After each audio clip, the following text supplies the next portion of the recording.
Sinead, you mentioned a Gucci dress right at the beginning. Um, but the fashion industry is notoriously exclusive. We think of sort of willowy, impossibly thin, tall white women, although that is changing on the runways.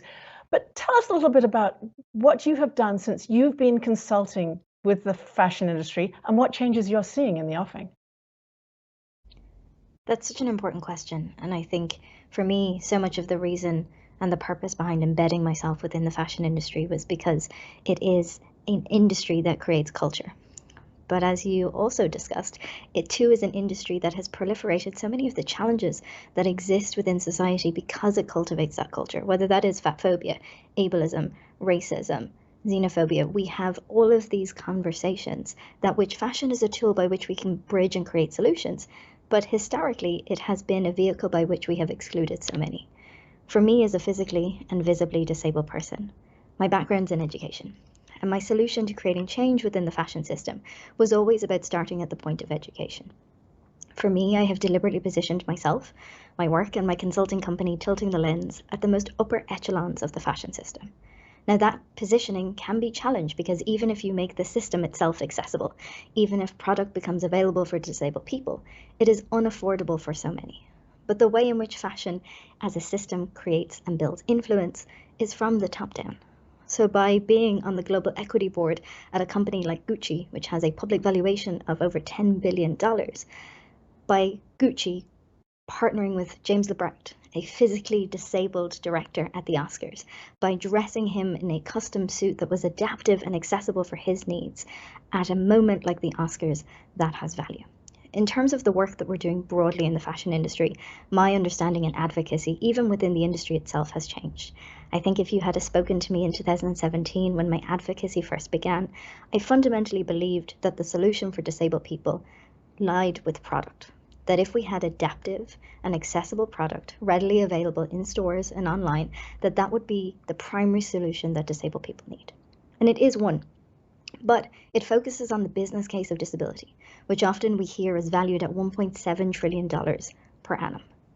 But by focusing on disabled people as customers, it constantly allows a further exclusion of disabled people because it doesn't encourage us to think of disabled people as co-creators, as designers, as creatives, and as our colleagues. So simultaneously, the work that I'm doing within the fashion system is to build an understanding and to build pilot programs rooted in employment to try to dissolve that figure that, in many developing countries, the unemployment rate of disabled people is between 50 and 75%.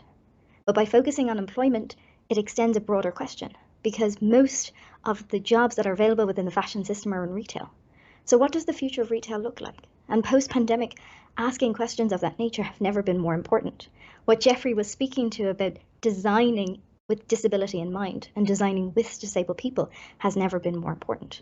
Some of the projects that I'm involved in is about consulting deaf people, not just as those with lived experience, but as experts in design, asking what is the flooring requirement that is most suitable and most accessible, not just for deaf and disabled people, but for all people.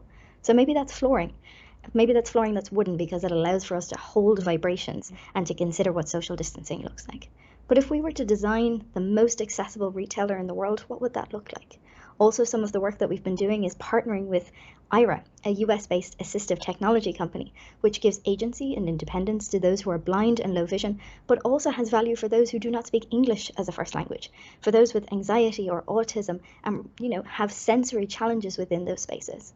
For me, the work that I'm doing within the fashion system is rooted in education, advocacy, and design that takes a holistic approach that requires full company obligation and opportunity in thinking about disability as not something that just needs to meet the Americans with Disabilities Act as a minimum requirement, but sets a new standard that brings about a practice and a mindset of accessibility that cultivates dignity, agency, ease, pride, and most importantly, within a fashion system, beauty, and challenging what that beauty norm can be to allow everyone to feel safe and to allow everyone to participate in a fashion system.